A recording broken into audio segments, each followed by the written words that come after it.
Kamusta na nga po mga master at sa videong ito ay atin ang ipagpapatuloy na gisahin ang chapter 87 at 88 sa manhwa series ng Ranker's Return. Kaya't atin na nga pong agarang umpisahan. Patuloy na ngang binalot ng kaguluhan ang buong paligid ng pinakabase ng mga rebelde habang mula sa silid kung nasaan etong leader na kumakalaban sa imperyo ay ating makikitang kasalukuyang kinukumpronta na nitong ating pangunahing tauhan. Hindi nga nagustuhan nitong si Edward ang tabas at paraan ng pagtatanong sa kanya nitong binata. Subalit seryoso namang nawikan nitong si Yunwo na siya nga daw ang disipulo nitong pinakamahusay na kabalyero ng Kyone na walang iba kundi ang duke na si Lebron at naroroon siya upang wakasan na ang kasamaan niyang isinasagawa. Bagya namang naninibago etong alaga niyang si Tangi sa paraan ng pagsasalita ng kanyang bossing na tanging isinasagawa nga lamang iyon upang mas makakalap ng mas marami pang impormasyon mula sa leader nitong mga rebelde. Napukaw nga niyang atensyon nitong si Edward noong mapag-alaman nito na siya ay disipulo nitong si Lebron at iniisip na malamang ay isang mahusay na manlalaro etong nasa kanyang harapan. Subalit seryoso nga din itong nasambit na huwag nga raw isipin nitong binatang nasa kanyang harapan na sapat na ang lakas niyang tinataglay upang siya ay talunin sa isang duelo habang nagpapakita ng napakalakas na aura sa kanyang katawan. Maging etong ang kanyang alaga ay nadama ang nakakatakot na lakas na ipinapamalas laban sa kanila. Kung kaya't etong kanyang bossing ay agad siyang pinaalalahanan na lumayo muna sa nasabing lokasyon, habang ninanais na pagkalooban siya ng karagdagang buff bago magsimula ang laban. Inilabas nga rin niya ang kanyang sandata at planong obserbahan muna ang pagkilos nitong si Edward upang matukoy ang paraan na magiging epektibo laban sa kanya. Nagsimula na nga siyang magpakawala ng kanyang pag-atake patungo sa direksyon nitong leader ng mga rebelde na harapan naman itong tinanggap. Subalit kasunod nito ay kapag nagsagawa na rin ito ng kanyang pagkilos at nawika na ano daw kaya ang magiging reaksyon nitong si Lebron kung kaniyang mapag-aalaman na kanyang mapapaslang etong kanyang pinahahalagahang disipulo. Mabuti na nga lamang at nagawa itong maiwasan nitong takot na binata sa tamang oras at nagpapasalamat sa karagdagang buff at stats na kanyang tinataglay. Dahil malamang ay agad na siyang natalo nito kung nagkataon. Agad kumuha ng distansya etong si Yunwo upang muling maisaayos ang kanyang pagkilos at nauunawaan na ito ang pinaka-naaakmang pagkakataon buhat ng mataas ang kumpiyansa nitong si Edward sa kanyang sarili. Mabilis nga siyang muling nagpakawala ng isang direktang pag-atake sa katawan nitong leader ng mga rebelde, kasunod ng pagpapakawala din ng magic explosion sa kanyang buong katawan. Nagpatuloy nga siya sa paglunsad ng iba't ibang mga pag-atake. Ngunit nananatiling kalmante lamang etong si Edward at kapwa natanong kung iyon lamang nga daw ba ang lahat ng kanyang makakaya. Ngunit nakangiti naman siyang sinagot nitong binata ng hindi, kasabay na pag-activate muli ng kanyang panibagong skill malapit sa mismong dibdib nitong si Edward.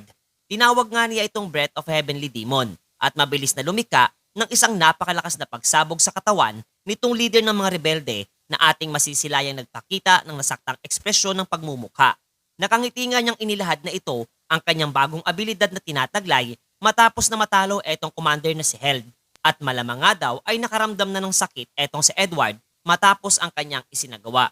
Pinagmamalaki nga niya ito sa kanyang mga manonood at itinuturing pa nga na iyon ang kanyang bagong secret weapon upang manalo kontra dito sa leader ng rebellion.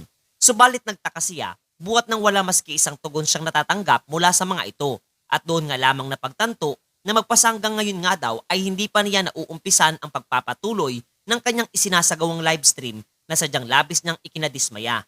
Agad nga siyang humingi ng paumanhin para sa kanyang nagawa sa kanyang mga taga-subaybay at nangakong babawi na nga lamang sa mga ito sa pamamagitan ng pagpapamalas ng isang magandang laban.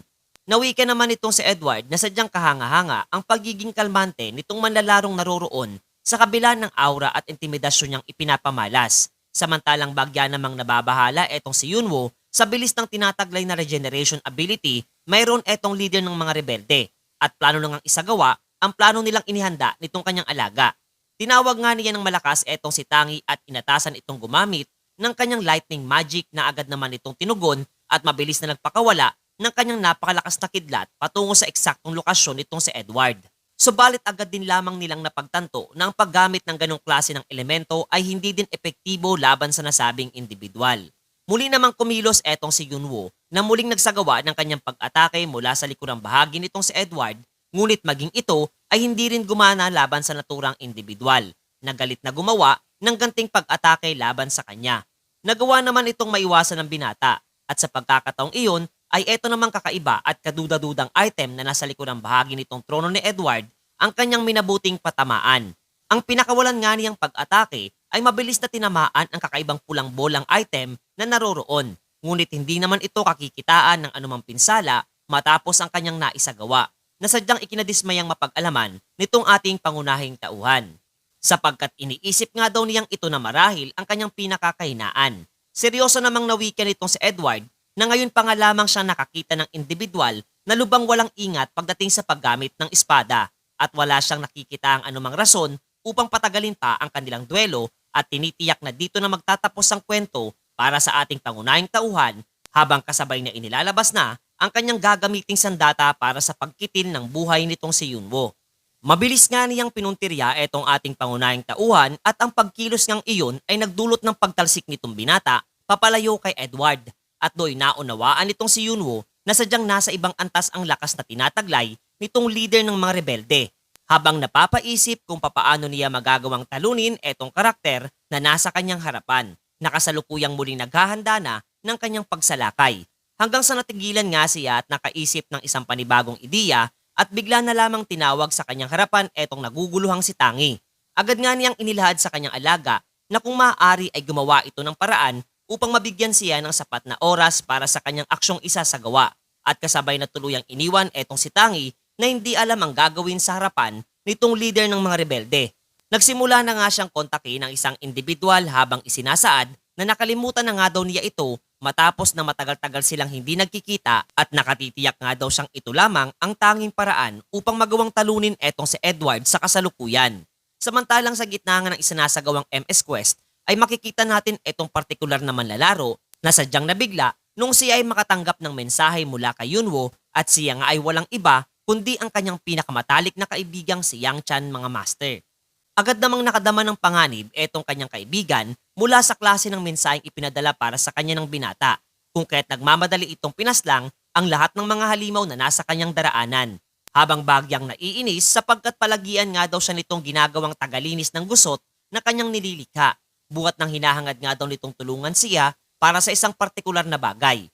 Samantalang literal na walang anumang awa etong leader ng mga rebelde kontra kay Tangi na plano ngang katayin etong alaga ng ating pangunahing tauhan. Do'y muli namang bumalik na sa eksena etong si Yunwo at muling gumawa ng ataking direktang tumama sa katawan nitong si Edward. Ang pagkilos nga niyang isinagawa ay sinundan din ng kanyang alaga at buwat doon ay kanilang magkasamang matagumpay na napatalsik papalayo etong leader ng mga rebelde patungo sa pader na nasa di kalayuan. Ngunit sa halip na magalit nga ito sa nagawa nitong dalawa ay makikita pa nating humikab at natanong sila kung hanggang kailan ng mga ito planong ipagpatuloy ang kanilang mga pag-atake gayong wala itong saysay at epekto laban sa kaniya. Alam nga iyon ng binata at napapaisip kung sadyang nagtataglay etong si Edward nang walang katapusang lakas ng mahika sa katawan. Sa mga oras ding iyon ay pasimpleng isinaad naman itong leader ng mga rebelde ang paghanga sa kakayahan mayroon etong si Yunwo at hindi nga siya makapaniwalang mayroon pang kabalyerong nasa ganitong antas maliban kay Lebron na nasa hanay ng pwersa ng imperyo. Aminado nga siyang masama itong balita. Subalit ang kanyang bagyang pagkawala sa focus ang siya namang sinamantala nitong si Yunwo at binigyan siyang muli ng sipang malakabayo sa kanyang pagmumukha. Subalit nabigla nga itong ating pangunahing tauhan nung kanyang mapagtanto na nagawang makapitan nito ang kanyang paa at seryosong nawika na nahuli nga rin daw niya sa wakas etong peste na nasa kanyang harapan. Agaran ng buong lakas etong si Edward ay hinambalos ng sunod-sunod etong binata sa lapag na talagang nagbigay ng kilabot para dito kay Tangi. Pagkatapos ay kaniya itong inihagis sa ere at nais ng wakasan ang kanilang labanan sa pamamagitan ng paghati sa kanyang katawan. Ngunit napahinto nga rin etong si Edward nung kanyang mapagtanto na hindi niya napaslang etong binata sapagkat naging alisto nga ito at kasalukuyang gamit-gamit na ang item na Loton Ceremonial Coat na nagkakalob sa kanya ng proteksyon mula sa anumang pinsala sa loob ng 10 segundo.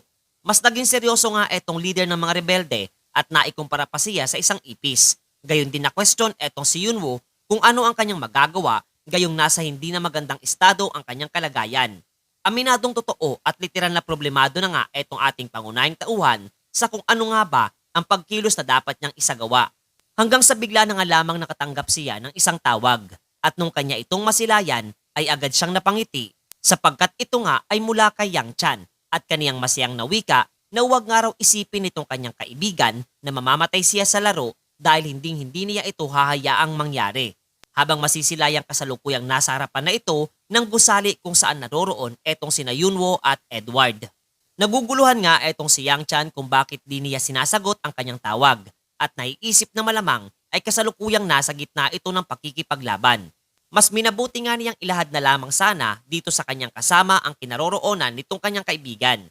Subalit na bigla nga rin siya sapagkat wala na sa kanyang likurang bahagi etong nasabing individual at malamang ay agad na nga itong pumasok din sa loob nitong naturang gusali. Kasalukuyan namang patuloy lamang ang pag-ataking isinasagawa nitong si Edward laban sa binata.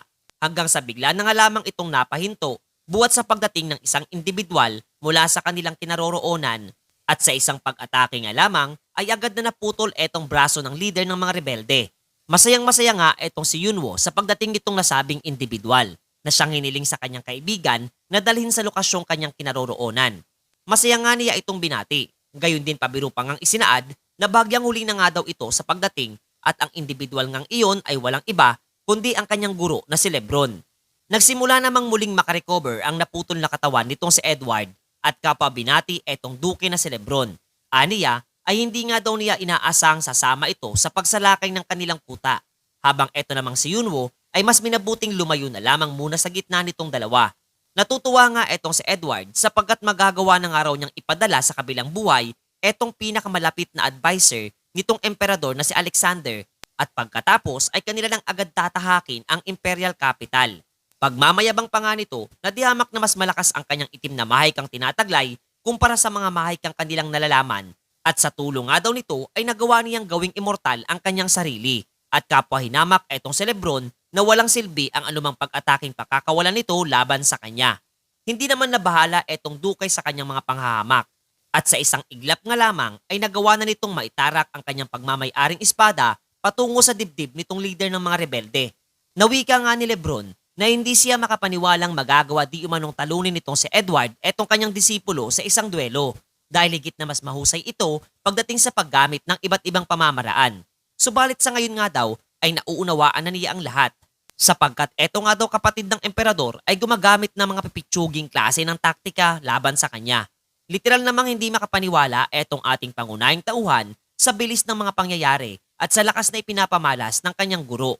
Malakas nga niyang isinaad para dito kay Lebron na ito na ang tamang pagkakataon bago pa man muling mag-regenerate ang napinsalang bahagi ng katawan nitong leader ng mga rebelde na sa ngayon nga ay natatawa lamang sa pagkilos niyang isinasagawa. Subalit sinagot naman siya nitong kanyang guro na hindi ganun kahirap paslangin etong mga tinatawag na Immortal Black Mage sapagkat tanging kinakailangan nga lamang daw niya itong atakihin hanggang sa hindi na nito magawa pang muling mag-regenerate.